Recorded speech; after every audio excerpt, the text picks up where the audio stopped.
Susanna, Bird Box has, in addition to the wonderful Sandra Bullock, we've got Trevante Rhodes, John Malkovich, Lil Rel Howery. How do you make decisions as a director in the balancing all of this wonderful talent so that there is, so that we feel enough for each one of these actors? Amazing performances. There was such a balance in the part of it that was an ensemble versus the more intimate scenes between Sandra and Trevante. But embarrassment of riches, how did you deal with this? You know, it's a very interesting question, because that's a very tricky thing to kind of get right. Because also when you have all this amazing cast, you kind of want more of them. You kind of, you know, as a director, like, I want everybody to be there all the time, and then suddenly you have like a 6-hour movie which is not particularly tense, and it needs to be a thriller. So I think it's just that balance. It's just telling enough for you to connect with the characters, but not telling so much that it gets in the way of the actual forward-moving story. And yeah. What were some of the hardest decisions that you had to make on set? I mean, I think the tricky, you know, we had, they were blindfolded. I think that the sort of having Sandra Bullock, Trev, two small kids blindfolded in amongst trees, among, you know, on the river, that was pretty tricky and pretty daunting. Well, on the river, was there a lot of training that had to happen with the kids, with Sandra, for how to deal with the boats, and there's so much going on?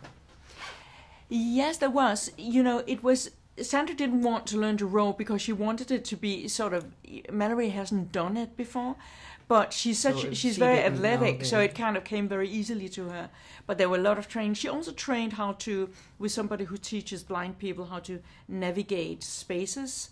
So she did learn techniques how to move around without being able to see, but it, you know, she would still hit tree. And how long was that process dealing with the training with the blindfolds and such? I don't know, a couple of months or something. She did it when in prep before we started filming. Listen to me. I'm only going to say this once. We are going on the trip now. It's going to be rough. It's going to feel like it's going on for a long time, so it's going to be hard to stay alert. It's going to be even harder to be quiet, but you have to do both. You have to do every single thing I say, or we will not make it. Understand? Under no circumstance are you allowed to take off your blindfold. If I find that you have, I will hurt you. Do you understand? It's cold. We have blankets. Boy, you have your dog. Girl, you have your kitty. This is just a place. There's nothing more that we need from it. Do you understand?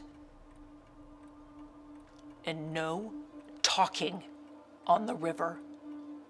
You must listen as closely as you can. If you hear something in the woods, you tell me. If you hear something in the water, you tell me. But you never, ever take off your blindfold. If you look, you will die. Do you understand? With regards to the blindness, and not to give too much away for the film, how did, with the way that we're dealing with refugee crises and things around the world and people being displaced, was there anything in mind that you know, that you were thinking about how this movie parallels what's going on in the real world right now politically? You know, both Sandra Bullock and myself, we read the script like 7-8 years ago, and it didn't talk to us at that time. It kind of didn't feel particularly relevant. And this time round, completely arbitrary, we read it again, and it did feel very relevant for both of us. Well, for a lot of us in the audience, too. Yeah. The conversation walking out was exactly that. Yeah, but I mean, having said that, I'm not going to interpret it for you, but for sure there is a timeliness in it, which made it kind of feel, yes, we need to do this movie today. Well, we thank you for it, and thank you so much for your time. Thank you very much.